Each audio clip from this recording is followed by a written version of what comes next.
दोरा उरलेले कापड यातून अनेक अशा छान छान कलाकृती अलकाजी रोडे यांनी केलेल्या आहेत, त्याबद्दल सांगताय.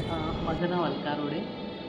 मी गेले 37 वर्ष डिझाईन फील्डमध्ये आहे, ग्राफिक डिझायनर आहे. आणि मी आत्ता लॉकडाऊननंतर एक थोडा वेगळा काहीतरी प्रयोग करावा वेळ मिळाला आणि मग त्यात मी माझ्या आजूबाजूची कापडं फॅब्रिक्स त्यांना कंपोज करत गेले आणि त्यातनं हे सगळं वेगवेगळे आर्ट पीसेस झाले. प्रत्येक पेंटिंगच्या मागे काही ना काहीतरी थीम आहे.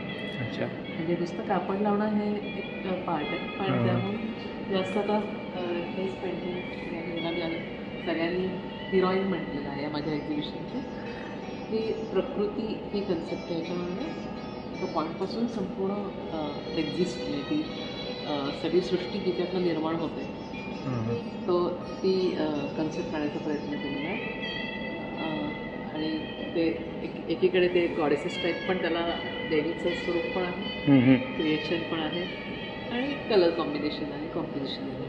आणि मग हे डिझाईन तुम्हाला म्हणजे तुम्ही स्वतःच इलस्ट्रेटरच आहे, म्हणजे इलस्ट्रेटर मॅगझिन इलस्ट्रेशन्स म्हणा किंवा अनेक प्रकारची. मी ग्राफिक डिझायनर म्हटल्यानंतर सगळ्या ह्या गोष्टी कराव्याच लागतात त्यातनं. आणि मी टीचिंगमध्ये पण होते, त्यातनं जो काही एक्सपिरियन्स आहे इतक्या वर्षाचा तो दिसतं मला. आणि किती वेळ लागतो साधारण असं एक कसं असतं, याच्यात प्रॉपर कापड मिळणं हे चॅलेंज असतं. त्या स्टाईलचं, त्या पॅटर्नचं, त्या कलर्सचं. हे तुम्ही कुठून गोळा करता, म्हणजे काय लोक आणून देतात, कसं आहे? हां, नाही, काही आणून देतात, काही म्हणजे टेलर्स मिळेल, काही टेलरकडे जे राहिलेली कापड असतात ती, घरातले काही कापड स्वतःचे ड्रेसेस काढलेले. पण असं पण आहे, म्हणजे तो कलर हवा असेल तर ड्रेस काढायचा, ते जास्त मला जवळचं वाटतं. आणि तुम्ही हे शिकवता, क्लासेस घेता काय? अजून तर नाही. यापुढे घ्यायचा विचार आहे काय? हा विषय मी कॉलेजमध्ये शिकवत होते ग्राफिक डिझाईन. तो माझी इन्स्टिट्यूट पण होती, पण सॉफ्टवेअर शिकवायचे, कोरल, फोटोशॉप, फ्लॅश, ड्रीमवर, फिल्मॅक्स, जुना काळ. पण आता शिकवण्याला एक वेगळा पेशन्स लागतो. मे बी आत्ता तरी काही तसं ठरवलेलं नाही. अच्छा.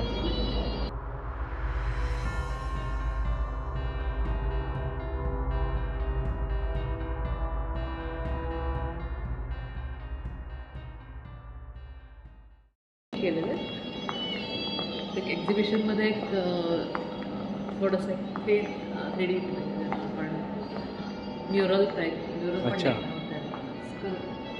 स्कल्पचर म्हणता येईल.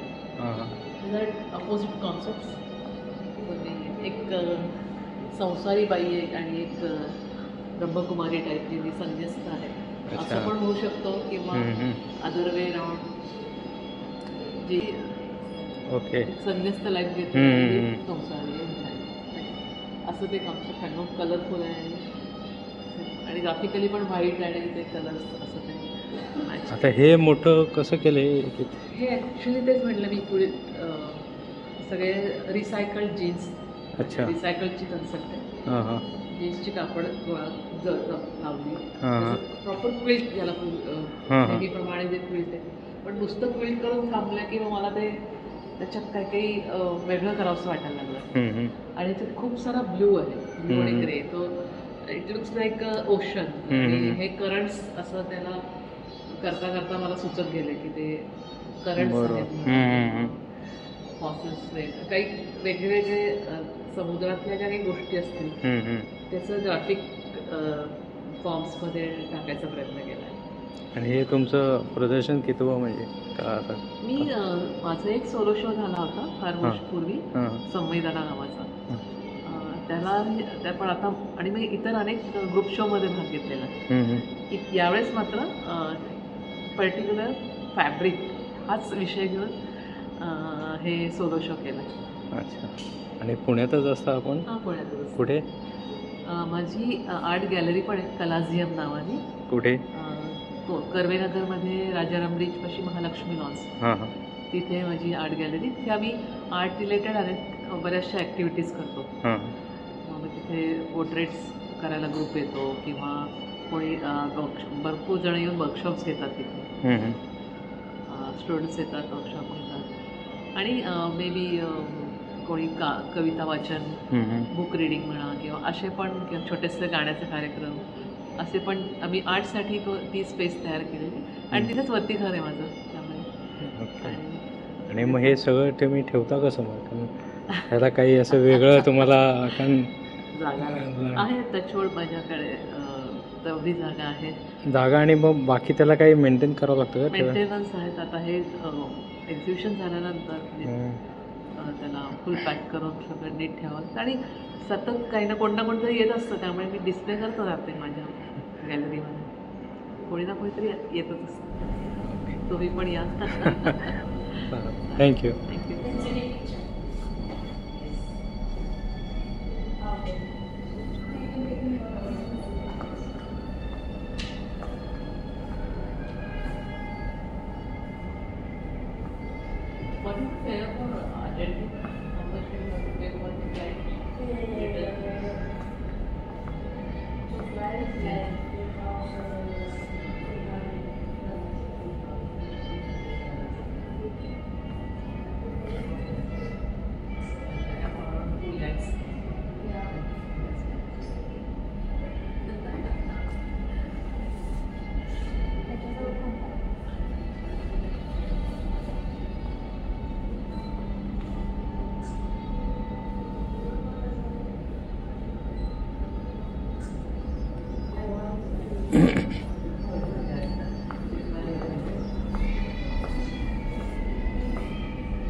Yep.